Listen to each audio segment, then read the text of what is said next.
जय हिंद। तो चलिए आप क्या देखते हैं, वर्ल्ड मैप। देखिए वर्ल्ड मैप पे आपको हम क्या बता रहे थे, वर्ल्ड मैप में आपको हम आसियान देश के बारे में बता दिए थे। आसियान देश में कितने देश आते हैं, कौन कौन? Myanmar, Thailand, Laos, Cambodia, Vietnam, Malaysia, Singapore, Indonesia, Brunei, Philippine, Timor list. हालांकि तिमोर लिस्ट में आता है आसियान देश में। तो आपको बता दिए थे कहाँ तक, आपको इंडोनेशिया बता दिए थे। क्या बता दिए थे? इंडोनेशिया। तो इंडोनेशिया के बाद कौन सा था? फिलीपीन बच गया था। फिलीपीन बच गया था। नीचे आप देखेंगे तो तिमोर लिस्ट, इसके बगल में मिलेगा। देखिए इंडोनेशिया के ठीक पूर्वी साइड में देखिए तिमोर लिस्ट। क्या मिलेगा? Timor list. देखिए तिमोर लिस्ट क्रम 4 था। कैसे क्रम 4 है?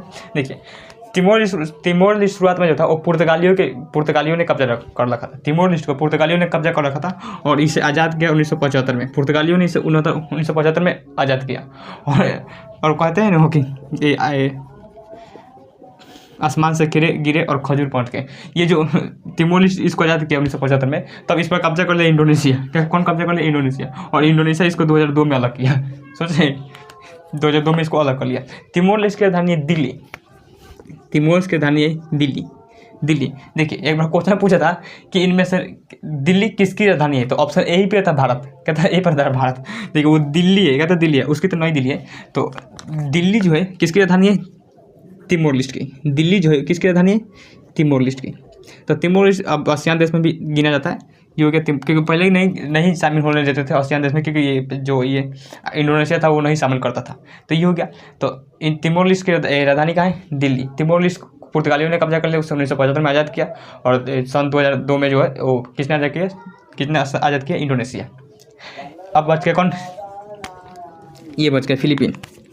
देखिए फिलीपीन बहुत सारे द्वीप होंगे, लेकिन प्रमुख 2 द्वीप मिलेंगे आपको। कौन कौन? ऊपर का देखिए और नीचे देखिए। नीचे की ओर मिंडनाओ द्वीप। कौन सा द्वीप है? मिंडनाओ द्वीप। देखिए नीचे की ओर होगा मिंडनाओ द्वीप, ऊपर की ओर लुजोन द्वीप। ऊपर की कौन? लुजोन और मिंडनाओ। नीचे की ओर मिंडनाओ द्वीप, ऊपर की ओर लुजोन द्वीप होगा। जो फिलीपीन की राजधानी है मनीला। फिलीपीन की राजधानी मनीला, यहाँ पर देखिए फिलीपीन की राजधानी मनीला जो है वो लुजोन द्वीप पर। क्वेश्चन पूछा था कि फिलीपीन की राजधानी मनीला किस द्वीप पर है, तो लुजोन द्वीप पर। किस द्वीप पर है? लुजोन द्वीप पर। ये क्वेश्चन पूछा हुआ है कि फिलीपीन की राजधानी मनीला किस द्वीप पर है? लुजोन द्वीप पर। और नीचे की ओर मिंडनाओ द्वीप। कौन सा द्वीप है? मिंडनाओ द्वीप। देखिए एक बार क्या हुआ था, ये जापान जो था, क्या था? जापान जो था वो हर जगह घूम के कब्जा कर लिया था। यहाँ पे कब्जा कर लिया, चाइना पर पूरा कब्जा कर लिया। फिर चाइना बताएंगे कैसे कब्जा किया था। जापान कब्जा कर लिया था। तो जापान जब इस पर फिलीपीन पर कब्जा किया तो पूरी तरह से कब्जा किया। लेकिन जापान जो था वो उसको किस्मत खराब थी, कह सकते हैं कि किससे टकरा गया? अमेरिका से। अमेरिका ने इस पर परमाणु बम पटक दिया। तो 1945 में जो था वो जापान के सैनिक जो थे सरेंडर कर दिए। जापान के सैनिक 1945 में सरेंडर कर दिए। और इसके सैनिक जो था यहाँ पर भी लड़ रहे थे। कहाँ पर? फिलीपीन में भी थे। तो बहुत सारे सैनिक जो है मारे गए थे, लेकिन इसमें से एक सैनिक बच गया था। जो कहाँ पर था? फिलीपीन में एक सैनिक बच गया था और उसको सारा संपर्क जो था टूट गया। सारा संपर्क वगैरह जो टूट गया, उसके सैनिक से कुछ भी नहीं। और वो उसको मालूम नहीं था कि जापान जो है हार चुका है, हमारा देश हार चुका है, सरेंडर कर चुका है। तो उसको मालूम नहीं था। तो अभी तक जो व्यक्ति था 1945 सोचिए, 1945 में ही जापान सरेंडर कर दिया। और ये अभी तक लड़ा था 2010 तक। कब तक लड़ा था? यहाँ के व्यक्ति जो था वो 2010 तक। कब तक लड़ा था? 2010 तक। अब जब जापान से एक व्यक्ति, अब जापान में तो जापान का था तो जापानी कुछ जानता होगा, और वहाँ के जो कल्चर जो था कल्चर भी जानता होगा, उसका जो थोड़ा सौका भी मैच करता होगा। तो जापान के जो पर्यटक थे वहाँ पर कहाँ पर गए? फिलीपीन में जब घूमने गए तो उससे मुलाकात हुआ। तो उससे जो बात विचार किया तो उसको पता चला कि ये जापान का है। क्या था? जापान का है। तो वो यहाँ के जापान पर लाया गया, जापान में लाया गया उसको, और उसको सर्वोच्च सम्मान दिया गया, क्योंकि 2010 तक लड़ रहा था। सोचिए सर्वोच्च सम्मान दिया गया। ये होता है देश के प्रति समर्पण। क्या था? देश के प्रति। और उसे लाया गया जापान में, और उसे क्या किया गया? सर्वोच्च सम्मान दिया गया। ये होता है देश के बीच समर्पण। और हमारा यहाँ क्या ही कर सकते हैं। और यहाँ जापान के जो व्यक्ति होते हैं जो सरकारी नौकरी वगैरह करते हैं, जब रिटायर होते हैं तो अपनी पेंशन को ठुकरा देते हैं। कहते हैं कि ये पेंशन जो है वो हमारे देश के काम में आएगा। और हमारे यहाँ देखते हैं कि आप बोलने की कोई ज़रूरत ही नहीं, आप समझते हैं क्या कहना चाहेंगे आप। तो ये जापान जो था किस पर कब्जा कर रखा था? फिलीपीन पर। ये हो गया। तो फिलीपीन कौन था? फिलीपीन का नहीं देखेंगे मनीला। फिलीपीन का नहीं मनीला। क्वेश्चन पूछेगा राष्ट्रीय चावल अनुसंधान केंद्र कहाँ पर है? कटक।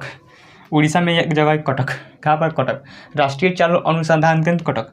लेकिन अंतर्राष्ट्रीय चावल अनुसंधान केंद्र कहाँ पर है? फिलीपीन की राजधानी मनीला। अंतर्राष्ट्रीय चावल अनुसंधान केंद्र फिलीपीन का राजधानी मनीला। एशियन डेवलपमेंट बैंक का मुख्यालय कहाँ पर है? मनीला। फिलीपीन का राजधानी मनीला। तो एशियन डेवलपमेंट बैंक का मुख्यालय मनीला और जो अंतर्राष्ट्रीय चावल अनुसंधान केंद्र मनीला। लेकिन राष्ट्रीय चावल अनुसंधान केंद्र उड़ीसा में देंगे तो कटक। उड़ीसा में एक जगह है कटक, वहाँ पर है राष्ट्रीय चावल अनुसंधान केंद्र। अब देखिए इसके फिलीपीन के ऊपर देखिए, फिलीपीन के ऊपर देंगे तो जलसंधि जाएगी। फिलीपीन के ऊपर देखिए कौन सी जलसंधि होगी? तो लुजोन संधि, क्योंकि लुजोन द्वीप पर है, ये लुजोन द्वीप पर है तो लुजोन जलसंधि। ऊपर देंगे तो लुजोन जलसंधि। देखिए समुद्र के रास्ते को हम लोग जलसंधि कहते हैं। समुद्र के जो रास्ता होता है उसे हम लोग जलसंधि कहते हैं। जो समुद्र के पतले रास्ता उसका जलसंधि और जो बड़ा सा रास्ता हो उसे चैनल कहते हैं। तो समुद्र के फिलीपीन के ठीक ऊपर देंगे, ताइवान और फिलीपीन के बीच में देखिए कौन सा होगा? लिखा होगा, आप देखिए फिजिकल नक्शा में लुजोन जलसंधि लिखा हुआ है। लुजोन, हाँ लुजोन जलसंधि।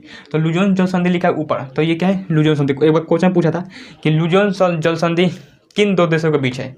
तो ताइवान और फिलीपीन और ताइवान। अब देखिए इसको जो याद रहेगा तो ये लुजोन जलसंधि अगर याद रहता है तो कोई भी बता देगा कि जो किसके बीच है, तो फिलीपीन तो आएगा ही आएगा और साथ में तिमोर लिस्ट है, सॉरी ताइवान आएगा। तो ये जो लुजोन जलसंधि कहते हैं, लुजोन संधि ये होगा फिलीपीन के ठीक बगल में। यहाँ पर देखिए नीचे देखिए जगह होगा मिंडनाओ की खाई। कौन सा जगह? मिंडनाओ की खाई। और इसके पूरी प्रशांत महासागर है, ऊपर ही देंगे, ऊपर करने के तो मरियाना की खाई। कहता है दोनों एक पास मिलेंगे। कौन कौन? मिंडनाओ की खाई और मरियाना की खाई। नीचे होगा मिंडनाओ की खाई और ऊपर में होगा मरियाना की खाई। कहता है मरियाना की खाई। दुनिया की सबसे गहरी खाई कौन सा है? मरियाना की खाई। किसके पास है? तो फिलीपीन देश के पास। किसके पास है? फिलीपीन देश के पास, प्रशांत महासागर में। तो मरियाना की खाई कितना मीटर गहरा है? 11,033 मीटर। कितना मीटर गहरा है? 11,033 मीटर गहरा है। सोचिए 11,033 मीटर गहरा है। अगर ये जो यहाँ पर है हिमालय पर्वत है, हिमालय पर्वत का 885 मीटर है, 85 मीटर है, 88 मीटर है, 8,888 मीटर है। तो इसको आप उल्टा अगर डुबा भी दीजिएगा ना तो तभी इसको भर नहीं पाएगा। तो 11,033 मीटर यानी लगभग 11 किलोमीटर। कितना? लगभग मान लेते हैं 11 किलोमीटर। तो मरियाना की खाई कितना गहरा है? 11 किलोमीटर। मरियाना की खाई जो 11 किलोमीटर गहरा है, सोचिए। और मिंडनाओ की खाई कितना है? मिंडनाओ की खाई देंगे तो 10,494, सॉरी हाँ ठीक है, तो 10,494 मीटर, लगभग 10.5 किलोमीटर। कितना? 10.5 किलोमीटर मिंडनाओ की खाई हो जाएगा। और मरियाना की खाई 11 किलोमीटर, लगभग 11.03 किलोमीटर। ये हो गया। अब देखते हैं, अब इंडोनेशिया के फिर नीचे देखेंगे तो दो खाई मिलेंगे। कौन कौन? एक देखेंगे जावा की खाई, नीचे देखेंगे तो जावा की खाई। जावा द्वीप के नीचे देखिएगा जावा की खाई और ठीक बगल में देखिएगा सुंडा की खाई। कितना? सुंडा की खाई लगभग 7 किलोमीटर गहरा है फिर सुंडा खाई। तो कोई भी जो जहाज़ें होती है वो बहुत ज़्यादा गहरे से नहीं गुजरा जाता है। वो लगभग 2 से 3 किलोमीटर, 2-3 किलोमीटर के गहरे से जहाज़ को ले जाया जाता है, ज़्यादा गहरा से नहीं। क्योंकि उसको अगर इमरजेंसी के समय अगर रोकना हो तो जहाज़ को रोकने के लिए लंगर मतलब समझते कोई एक देखते हैं नाव पर जो होता है कुल्हाड़ी की तरह, मतलब उसको गिरा कर रोकते हैं। तो वो जब गिराएंगे तो 11 किलोमीटर, सोचिए 11 किलोमीटर नीचे चला जाएगा तो हालत ख़राब हो जाएगा।